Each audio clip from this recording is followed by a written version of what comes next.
Halo Sobat Edukasi, selamat datang kembali di podcast Ngobrol Pintar. Tempat kita ngobrol santai tapi tetap berbobot seputar dunia pendidikan. Aku Sofia dan aku Saziana. Nah, di episode kali ini kita akan membahas tentang sesuatu yang sangat relevan dengan perkembangan zaman, yaitu teknologi pendidikan. Oke, sebelum kita ke pembahasan yang lebih dalam, mungkin kita bahas dulu ya, apa sih itu teknologi pendidikan? Nah, kalau secara sederhana, teknologi pendidikan adalah pemanfaatan berbagai alat dan sistem digital untuk mempermudah proses belajar mengajar. Nah, itu bisa berupa internet, komputer, aplikasi belajar, bahkan AI. Betul banget. Jadi teknologi pendidikan bukan cuma soal alat, tapi juga tentang cara baru dalam menyampaikan ilmu. Misalnya guru itu bisa pakai video, pembelajaran interaktif, kuis online, atau simulasi digital untuk membuat pelajaran itu lebih menarik dan mudah dipahami. Kalau dilihat sekarang, perkembangan teknologi di Indonesia cukup pesat ya, terutama sejak pandemi COVID-19. Nah, kalau dulu e-learning mungkin terdengar asing ya di telinga kita, tapi kalau sekarang itu udah jadi hal biasa. Iya banget. Sekarang hampir semua sekolah ataupun kampus punya sistem pembelajaran learning sendiri. Bukan beberapa lembaga sudah mengembangkan Learning Management System atau yang disebut dengan LMS. Nah, selain itu, banyak juga startup pendidikan di Indonesia yang bermunculan seperti Ruang Guru. Nah, di sini kita bisa lihat bahwa teknologi itu membantu membuka akses pendidikan lebih luas. Anak-anak di daerah pun bisa ikut belajar lewat video tanpa harus datang ke kota besar. Tapi tentu saja nggak semua semudah itu ya, Sas? Iya. Kalau berbicara peluang, banyak banget tentunya ya. Pertama, teknologi bisa meningkatkan motivasi belajar siswa. Nah, dengan keterampilan visual yang menarik dan interaktif, siswa pastinya jadi lebih semangat. Iya, dan juga guru itu terbantu. Mereka bisa membuat materi ajar dengan lebih variatif dan menarik. Misalnya itu menggunakan PowerPoint atau video pembelajaran atau bahkan kuis otomatis.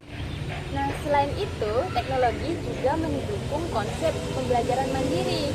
Nah, jadi siswa bisa belajar kapanpun dan dimanapun. Ada juga fitur AI yang bisa menyesuaikan materi sesuai dengan kemampuan siswa. Nah, jadi pembelajaran kita jadi lebih personal. Dan jangan lupa, teknologi bisa bantu sistem evaluasi juga. Jadi guru itu bisa tahu sejauh mana sih siswa ini memahami materi lewat video dan platform digital. Tapi jangan sampai lupa, semua kemajuan itu pasti ada tantangannya. Nah, berarti tapi jangan sampai lupa, semua kemajuan itu pastinya ada tantangan tersendiri. Nah, contoh masih banyak di daerah Indonesia ini yang kesulitan akses internet, terutama kayak di tempatku lah ya. Itu akses internetnya kayak ya kadang muncul, kadang enggak gitu. Susah. Berarti apalagi di daerah terpencil ya, sinyal lemah, perangkat terbatas, dan biaya kuota yang mahal itu menjadi hambatan yang paling sulit ya. Iya.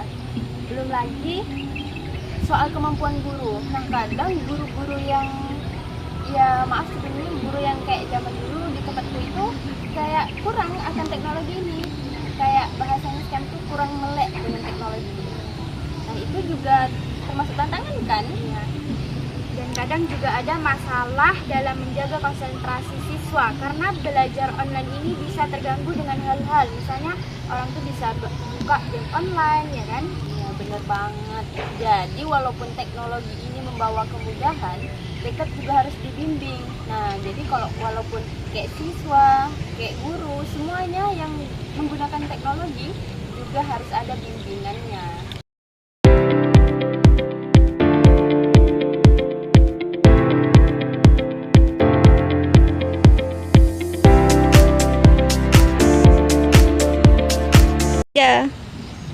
ngomongin masa depan, aku optimis nih dengan teknologi pendidikan di Indonesia. Apalagi sekarang pemerintah itu juga mulai memperhatikan hal ini, misalnya lewat program Merdeka Belajar dan digitalisasi sekolah.